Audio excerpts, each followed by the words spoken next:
வணக்கம்.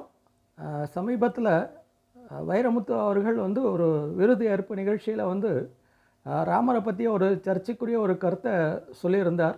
இது அவருக்கு புதுசு இல்லை. ஏன்னா கொஞ்சம் வருஷத்துக்கு முன்னாடி ஆண்டாளை பற்றி இதே மாதிரி ஒரு கருத்தை பதிவு செய்திருந்தார். அதாவது தாசி அப்படின்ற ஒரு கருத்தை வந்து முன்வைத்திருந்தார். அப்போது என்ன தோணுதுன்னா, இந்த உலகத்திலே ஒரு பாவப்பட்ட ஒரு மதம் மக்கள் இருக்காங்கன்னா அவங்க இந்து மத மக்கள் தான் அப்படின்ற மாதிரி ஒரு நிலை வந்து போச்சு. நான் யாரை எடுத்தாலும் உடனே இந்து மதத்தை அட்டாக் பண்ணுறது, இந்து மத கடவுள்களை அட்டாக் பண்ணுறது, அவங்க நம்பிக்கைகளை அட்டாக் பண்ணுறது, இப்படிப்பட்ட ஒரு நிகழ்வு தான் நடந்துக்கிட்டு இருக்கு. இது ஏன் அப்படின்றது ஒரு நடுநிலையாளர் அப்படின்னு இருக்கும் பொழுது கருத்து சுதந்திரத்தை வந்து வெளிப்படுத்தலாம். ஆனால் இந்த வகையில் வந்து ஒரே ஒரு இதை போட்டு தாக்கிக்கிட்டே இருக்கிறது, ஏன்னா அதனால் எந்த பாதிப்பும் அவங்களுக்கு ஏற்படாது அப்படின்ற ஒரு தைரியத்தில் இருக்காங்களா, இல்லை அப்படி என்ன ஒரு கண்ணோட்டத்தில் இருக்காங்கன்னே தெரியல. இதே மாதிரி தான் வந்து வேறு சில தலைவர்கள் அவங்க என்ன பண்ணுவாங்கன்னா, இந்த ஒரு பார்ப்பான்கள், அதாவது உலகத்தில் எந்த குற்றம் நடந்தாலும் அது பார்ப்பானியத்தில் தான் நடந்தது, அதுதான் மூல காரணம் அப்படின்ற ஒரு கருத்தை வந்து அந்த தலைவர்கள் வந்து ரொம்ப எந்த மேடையிலையும் இருந்தாலும் அதை வந்து சொல்லிக்கிட்டு இருக்காங்க. ஆனால் இந்த பார்ப்பானியர்கள் வந்து அவர்களால் இந்த சமுதாயத்துக்கு கிடைத்தக்கூடிய நன்மையை வந்து ரொம்ப ஈஸியாக வந்து மறைச்சிடுறாங்க. அதாவது சுதந்திர போராட்டத்துக்கு முன்னாடியே இந்த ஹரிஜன சேவையிலையும் ஆலய பிரவேசத்துலேயும் முன்னின்று நடத்தியவர்கள் வந்து பார்ப்பான்கள் அப்படின்றதான் ஒரு உண்மை.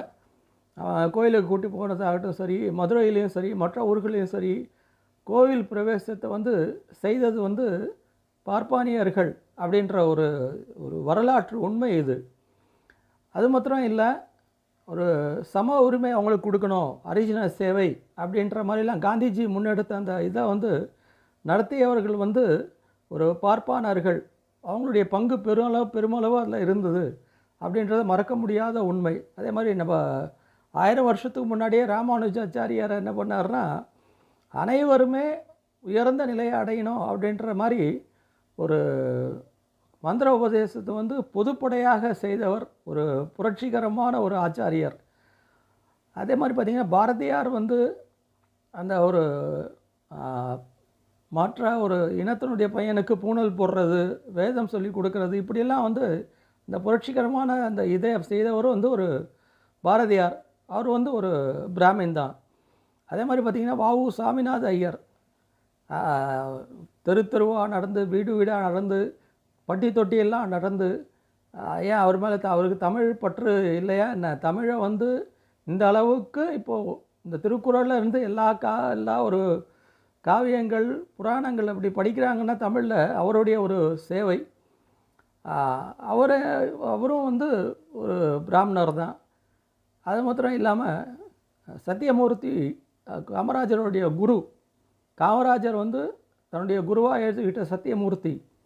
அதே மாதிரி அம்பேத்கர், அவரும் அவரை மேலே கொண்டு வந்ததும் அந்த ஒரு முற்பட்ட சமூகத்தை சேர்ந்த ஒரு இவர் தான்.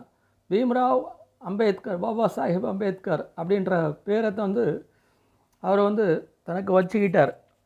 அப்போது இது மாதிரிலாம் இருக்கும்பொழுது ஒரு குறிப்பிட்ட ஒரு சமூகத்தையே எது நடந்தாலும் இவங்களால தான் நடக்குது, இவங்களால தான் சமயம் வந்து ஒரு நாடு வந்து பாழ்பட்டு போச்சு அப்படின்ற மாதிரி ஏன் வந்து இதுக்கு ஒரு எதிர்ப்பு வராதுன்னு நினைக்கிறாங்களா, இல்லை வந்து இவங்களுக்கெல்லாம் இதை வந்து திருப்பி கேட்குறதுக்கு இவங்களால முடியாது, என்ன பண்ணிவிடுவாங்க அப்படின்ற ஒரு கருத்தில் பேசுகிறாங்களா? ஒரு நடுநிலைமைன்னு சொல்லிக்கிட்டு இருக்கிறவங்க ஒரே பக்கத்தை வந்து பேசிக்கிட்டு இருக்கிறது எதனாலன்னு எனக்கு புரியல. ஸோ இனிமேலாவது இந்த நிலைமை மாறும். கொஞ்சம் யோசித்து பார்த்து, மற்றவர்களும் எல்லா இதுலேயும் வந்து ஒரு குறை இருக்குது, இல்லைன்னு சொல்ல, ஆனால் அவங்க செய்த ஒரு நன்மையை நம்ம நினச்சி பார்க்கணும் அப்படின்ற ஒரு பதிவில் தான் வந்து இந்த பதிவை போட்டது. மீண்டும் ஒரு அடுத்த பதிவில் சந்திக்கலாம்.